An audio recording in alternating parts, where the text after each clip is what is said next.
Good morning, everyone. I am Rahul Agrawal from Department of Mechanical Engineering, Sister Ratibur. So, dear students, we are discussing the unit number 1, and in the previous lecture, we had covered the topic energy conservation in household equipments. That how we can conserve the energy in the household. Prior to that, we had also discussed about why we have to conserve the energy. So, we had discussed in that the demand exceeds supply. We had gone through various examples also.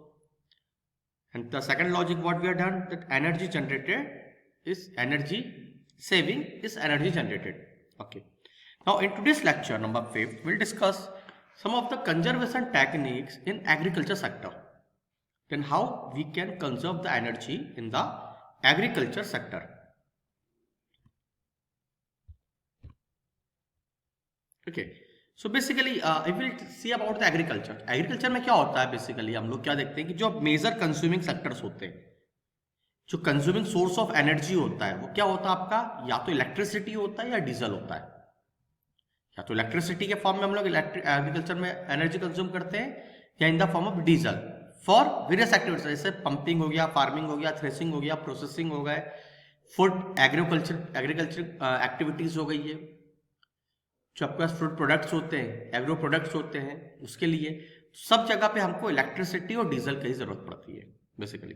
तो proper and efficient use of equipment, अगर हम proper तरीके से use करते और efficient तरीके से use करते इक्विपमेंट्स को, इलेक्ट्रिकल इक्विपमेंट्स को जो एग्रीकल्चर में हम लोग यूज करते हैं, so we can save a lot of energy. हम काफी ज्यादा एनर्जी को सेव कर सकते हैं. तो एग्रीकल्चर सेक्टर जो होता है, तो बेसिकली अब देखा जाए तो 27% ऑफ जो टोटल इलेक्ट्रिसिटी कंज्यूम है वो इलेक्ट्रिकल सेक्टर में ही है इंडिया में. इलेक्ट्रिकल सेक्टर में जो 27% of the total electricity consumption India में एग्रीकल्चर सेक्टर कंज्यूम करता है. Significant energy losses are associated with the distribution of electricity to the agriculture pump set. जब हम बात करते हैं बहुत सारे इक्विपमेंट्स की, जो पंप सेट होता है, जो पानी सिंचाई के काम आता है बेसिकली, जो पंप सेट में क्या होता है कि सिग्निफिकेंट एनर्जी लॉसेस, कि बहुत ज्यादा एनर्जी लॉसेस जुड़े हुए हैं distribution of electricity to the agriculture pump set. जो एग्रीकल्चर पंप सेट में जो हम लोग इलेक्ट्रिसिटी कंज्यूम करते हैं उसमें सिग्निफिकेंट एनर्जी लॉसेस होते हैं. For example poor installation, poor selection, installation and operation of electrical motor pumps systems are at to this losses. क्या तो सिलेक्शन ही कम खराब होता है, विल डिस्कस लेटर, आगे भी देखेंगे कैसे सेलेक्ट करते हैं, कि पुअर सिलेक्शन हो गया, इंस्टॉलेशन हो गया और ऑपरेशन, सिलेक्शन से लेके उसके यूज तक में जो भी हम लोग प्रोसेस करते हैं उसमें लॉस जुड़े हुए रहते हैं. The poor management of load demand, the poor management of the load demand by the local supply authorities compound the problem of poor power quality. अब क्या होता है बेसिकली, कोई भी गांव है, कोई भी गांव में एग्रीकल्चर एक्टिविटीज हो रही है, जो लोकल अथॉरिटी होती है, दे हैव टू डिमांड कितने अमाउंट ऑफ, कितना सफिशिएंट लोड रिक्वायरमेंट है. तो मिसमैनेज, कि वो क्या करते हैं कि उनको पता ही नहीं होता कितना एक्चुअल में लोड जरूरत है और वो कम लोड की डिमांड कर देते हैं.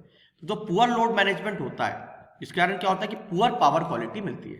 उस पुअर पावर क्वालिटी के चक्कर में क्या करते हैं कि farmers resorted to the use of oversized, कि ज्यादा पावर की मोटर खरीद के लाते हैं. क्यों ज्यादा पावर की मोटर खरीद के लाते हैं?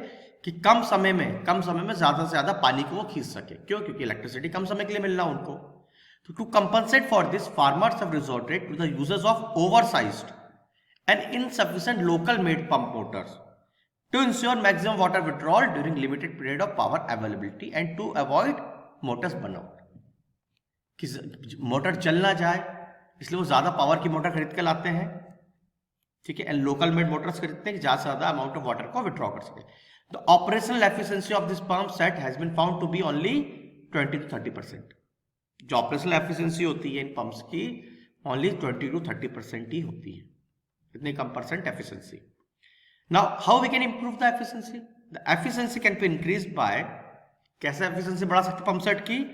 Basically selecting a pump of the right capacity as per the irrigation requirement.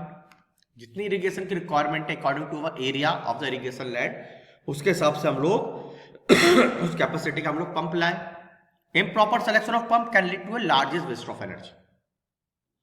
Improper selection अगर पंप का होता है, large wastage of energy होती है.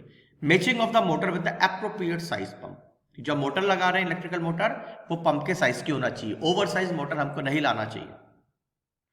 Proper installation of the pump system including proper shaft alignment and coupling of motor pump. Proper installation करना हमको pump system का।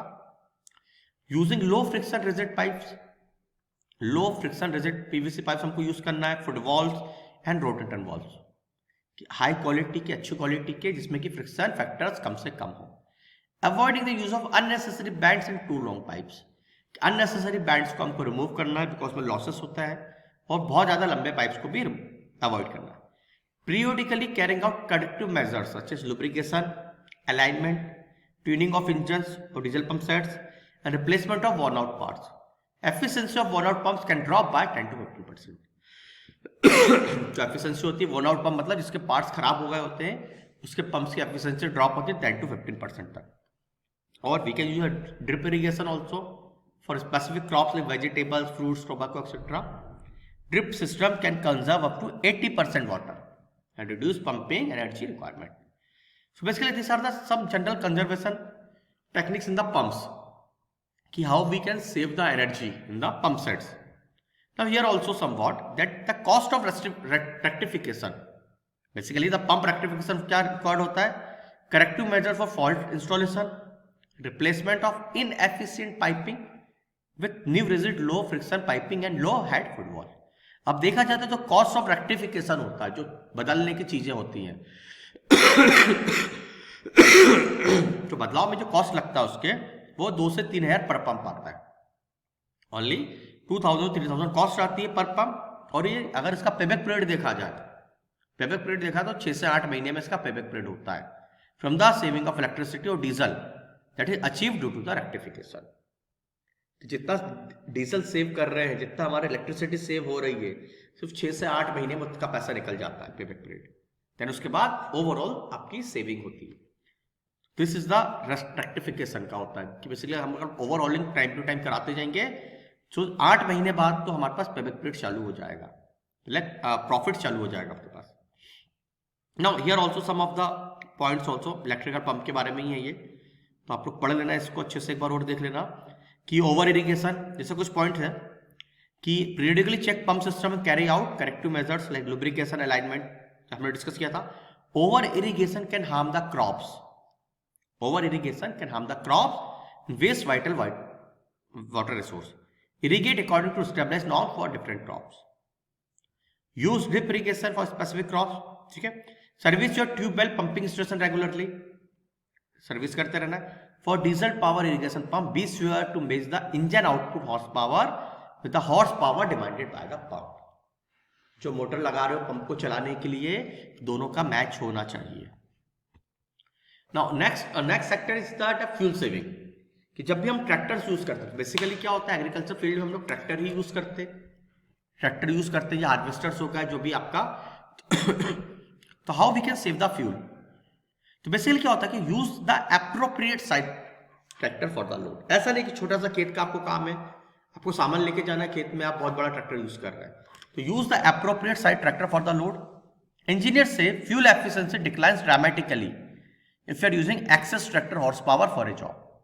Fuel efficiency बहुत जल्दी से गिर जाती है। Fuel efficiency also suffers if tractor is too small for the job and becomes overloaded. अगर ओवरलोडेड भी हो जाता तो भी आपकी फ्यूल एफिशिएंसी गिर जाती है। Gear up and throttle down, इसका मतलब क्या होता है बेसिकली कि अगर हम ज्यादा हॉर्स पावर का ट्रैक्टर भी अगर यूज कर रहे हैं मजबूरी में फॉर लाइट लोड कैरिंग, सो हमें उसको हायर गियर पे चलाना चाहिए वेरी लो स्पीड में, ठीक है। Stay on top of general tractor maintenance, कि ट्रैक्टर मेंटेनेंस हमको टॉप प्रायोरिटी पर रखना चाहिए। Keeping air and fuel systems clean and performing, regular maintenance can help fuel efficiency. अब क्या हो रहा है, paint on farm fuel tanks light colour की, लाइट कलर का हमको फ्यूल टैंक पे करना चाहिए, पेंट करना चाहिए, क्यों? क्योंकि एवापोरेशन लॉस कम से कम होता है इसमें। Minimize the time spent driving tractors और other field equipment on the road, कि हमें रोड पे ट्रैक्टर्स और अदर इक्विपमेंट को कम से कम मूव करना चाहिए। Use lighter more fuel efficient vehicle to carry crops to storage और to service vehicles in the field, कि हमें लाइटर व्हीकल्स को या मोर फ्यूल जिसका ज्यादा एवरेज हो वो व्हीकल्स यूज करने से क्रॉप्स को कैरी करने के लिए। And follow the instructions in as content in manual of operations. जो ऑपरेशन मैनुअल ऑपरेशन गिवन होता है उसके कंटेंट को हमको फॉलो करना चाहिए। तो these are the certain measures and how we can save the fuel in the tractor. Tractor के अदर इक्विपमेंट्स होते हैं तो हम कैसे उसमें फ्यूल को सेव कर सकते हैं। Now next is the irrigation water conservation technology. देखिए how we can conserve, because we have to save the energy. जब एनर्जी की बात करें तो हमने देखा था कि इलेक्ट्रिसिटी एंड डीजल, और जब हम इरिगेशन करते हैं, इरिगेशन की जो टेक्निक्स होती है कहीं ना कहीं इलेक्ट्रिसिटी और डीजल दोनों पे इफेक्ट करती है। सबसे पहला हो गया आपका वाटर मैनेजमेंट, वाटर मैनेज करना, लाइनिंग ऑफ वाटर कोर्सेस, जो हम मीडिया बनाते हैं हम लोग जिससे कि वाटर आपका रिटेंशन होता है, जगह पर रहता है, इरिगेशन चैनल्स एंड रिमॉडलिंग। तो ये सर्टेन पैरामीटर सबको ध्यान में रखना है। Drip irrigation will discuss. Sprinkle irrigation हो गया। हाइड्रोफ्लोम इरिगेशन मतलब हमको बड़े बड़े पाइपों से पानी देना। रेन वाटर हार्वेस्टिंग हम लोग को करना ही है। ऑर्गेनिक फार्मिंग, इरिगेशन शेड्यूलिंग, कि प्रॉपर शेड्यूल के थ्रू आपको इरिगेशन करना है। ऐसा नहीं कि आप हर कभी जब पानी आ रहा तब आपने मोटर चालू करके इरिगेशन चालू कर दिया। कवर क्रॉप्स को कवर करना है to reduce the evaporation of water. और छोटे छोटे स्मॉल डैम्स करना है। स्मॉल डैम्स बनाएंगे तो एज ए रिजर्वायर हम लोग बना सकते हैं। सबसे पहले ड्रिप इरिगेशन में क्या होता है, it is also known as a trickle irrigation और माइक्रो इरिगेशन। ट्रिकल इरिगेशन होता है और माइक्रो इरिगेशन होता है। Is an irrigation method which saves water and fertiliser by allowing water to drip slowly to the roots of plants, either onto the soil surface or directly onto the root zone through a network of valve, pipes, tubing and emitters. तो drip irrigation में क्या होता है basically कि direct route पे हम लोग water supply करते हैं, तो जो वेस्टेज ऑफ वाटर होता है वो आपका बच जाता है। जो वाटर एक्यूमुलेट होने के बाद जो एवोपरेशन लॉसेस होते हैं वाटर के वो भी आपका बच जाता है। इट मीन्स कम क्वांटिटी के वाटर में sufficient amount of water plants को हम लोग वाटर सप्लाई करते हैं। Now next is the sprinkler irrigation. Sprinkler irrigation में क्या होता है कि हमारे पास कि is a method of applying irrigation water which is similar to natural rainfall. जैसे नेचुरल रेनफॉल से पानी सभी जगह बह के आता है आपके पास, वैसे हम लोग स्प्रिंकलर इरिगेशन से वाटर को सप्लाई करते हैं। तो water is distributed through a system of pipes usually by pumping. Pump की मदद से हम लोग प्रेशर क्रिएट करते हैं और स्प्रिंकलर सिस्टम की मदद से हम लोग वाटर को डिस्ट्रीब्यूट करते हैं। It is then spread into the air through sprinkler so that it breaks up into small water droplets which falls to the ground. The pump supply systems sprinklers and operating conditions must be designed to enable a uniform application of water. So basically drip irrigation and the sprinkle irrigation that we are using, हम लोग use करते हैं इसको nowadays, and it is a quite beneficial for the energy conservation, कि काफी इसमें energy save होती है। Basically in today's lecture we discuss about the how we can conserve the energy in the electrical sectors, agriculture sectors, and in that we discuss about the losing, that how we can the various techniques in the pumping sector also, electrical pumps, how we can save the fuel in the tractors and the water conservation technology.